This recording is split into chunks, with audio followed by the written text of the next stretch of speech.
사랑하는 교우 여러분, 안녕하십니까?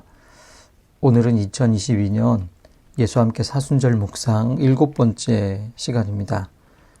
오늘 함께 나누는 묵상의 주제는 순환에 대한 첫 번째 암시입니다. 말씀은 마가복음 2장 18절에서 22절 말씀입니다. 새번역 성경으로 한번 읽고 또 새한글 성경으로도 보기 원합니다. 요한의 제자들과 바리새파 사람들은 금식하고 있었다. 사람들이 예수께 와서 물었다. 요한의 제자들과 바리새파 사람의 제자들은 금식하는데 왜 선생님의 제자들은 금식하지 않습니까? 예수께서 그들에게 말씀하셨다. 혼인잔치에 온 손님들이 신랑과 함께 있는 동안에 금식할 수 있느냐? 신랑을 자기들 곁에 두고 있는 동안에는 금식할 수 없다. 그러나 신랑을 빼앗길 날이 올 터인데 그날에는 그들이 금식할 것이다. 생배 조각을 낡은 옷에 대고 깁는 사람은 없다. 그렇게 하면 새로 된 조각이 낡은 데를 당겨서 더욱더 심하게 찢어진다. 또 새 포도주를 낡은 가죽 부대에 담는 사람은 없다. 그렇게 하면 포도주가 가죽 부대를 터뜨려서 포도주도 가죽 부대도 다 버리게 된다. 새 포도주는 새 가죽 부대에 담아야 한다. 새 한글 성경입니다. 요한의 제자들과 바리새파 사람들이 금식하고 있었다. 그때 사람들이 와서 예수님께 여쭈어 본다. 요한의 제자들과 바리새파 사람들의 제자들은 금식하는데 무엇 때문에 선생님의 제자들은 금식하지 않습니까? 그들에게 예수님이 말씀하셨다. 신랑이 함께 있는 동안에 결혼잔치의 손님들이 금식할 수는 없지 않습니까? 신랑이 함께 있는 한 금식할 수 없습니다. 그러나 신랑을 빼앗기는 때가 올 텐데 그러면 그때에 바로 그날에는 금식할 것입니다. 아무도 낡은 옷에 새 천 조각을 덧대어 꿰매지는 않아요. 그렇게 하면 덧댄 천 조각이 낡은 옷을 곧 새 것이 낡은 것을 잡아당겨서 더 심하게 찢어집니다. 또한 아무도 새 포도주를 낡은 가죽 부대에 담지는 않아요. 그렇게 하면 포도주가 부대를 터지게 해서 포도주를 망치고 부대도 망가집니다. 오히려 새 포도주는 새 부대에 담습니다. 마가복음은 예수님 사역 초기에 일어난 여러 논쟁에 대하여 집중적으로 보도합니다. 무려 5번의 논쟁이 마가복음 2장 1절에서부터 3장 6절에 연달아 일어납니다. 이 논쟁 이야기들은 예수께서 전하시는 하나님 나라 메시지의 성격을 분명하게 드러내줌과 동시에 당시 종교 지도자들과의 차이점을 뚜렷하게 부각시켜 줍니다. 5개의 논쟁 이야기들은 내용과 어느 면에서 교차 대칭 구조로 정교하게 짜여 있습니다.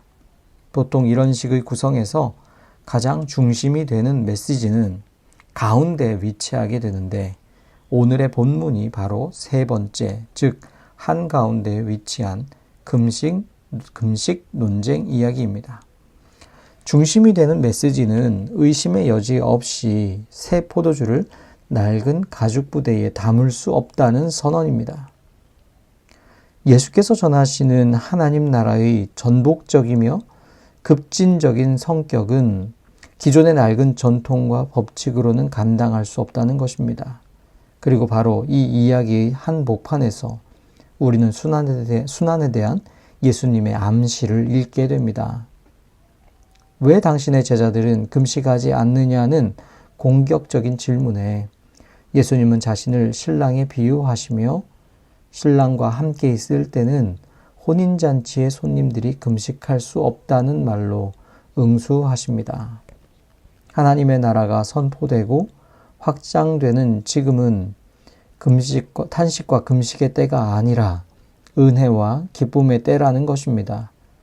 그러나 예수님은 곧이어 말씀하십니다. 그러나 신랑을 빼앗길 날이 올 터인데 그날에는 금식할 것이다. 이것은 순환과 죽음에 대한 명백한 예언입니다. 이제 막 사역을 시작하시고 치열하게 논쟁하시는 가운데 예수님은 자신의 죽음을 이미 내다보고 계신 것입니다. 앞으로 있을 마가복음의 세 차례의 순환고지에 훨씬 앞서 주님은 자신의 죽음을 감지하고 암시하십니다. 암시라는 말에 사용된 한자어의 의미처럼 죽음은 마치 어두운 그림자처럼 슬쩍 이야기를 스치고 지나갑니다. 아무도 이제 막 떠오르기 시작한 전도자의 죽음을 상상할 수 없는 자리에서, 어쩌면 아무도 그 말의 의미를 몰랐을 자리에서 이 말씀을 하셨을 예수님은 많이 외로우셨을지도 모르겠습니다. 신랑을 빼앗길 날은 상상하기 힘든 절망의 순간입니다. 예수님은 그 신랑을 빼앗길 그날이 올 것을 미리 예견하셨던 것이죠. 예수님은 사역을 시작하시는, 그래서 가장 큰 희망이 있는 그 순간에 절망이 있다는 것을 기억하셨습니다. 절망과 희망, 희망과 절망은 그리 멀리 떨어져 있지 않습니다.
오늘도 우리 주님의 평안 가운데 복된 하루 보내시길 바랍니다. 하나님께서 여러분과 함께 하십니다.